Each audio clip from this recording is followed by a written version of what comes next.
Salam sejahtera. Satu artikel saya dapat daripada Obulan.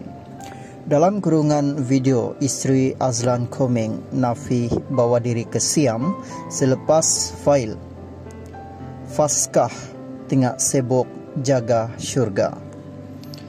Isteri kepada pelakon Azlan Komeng, Nur Nilam, menyangkal dakwaan segelintir netizen yang mendakwa dirinya menghilangkan diri sejak memfailkan Faskah pada 9 April lalu.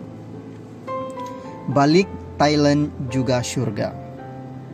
Terbaru, Nilam menerusi TikTok memaklumkan dia kini berada di Thailand kerana menjaga ibunya yang sedang sakit.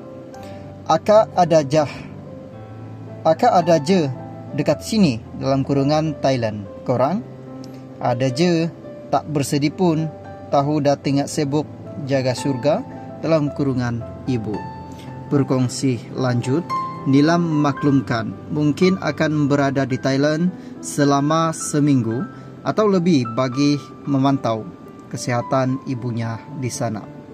Sekarang ini akak dekat hospital, tengah tunggu doktor sampai untuk cek keadaan mak macam mana. Kalau kata mak ada okey, mungkin boleh bawa balik, tapi tak tahulah macam mana sebab hospital di Thailand sangat-sangat teliti. Jadi kita doakan sama-sama ya,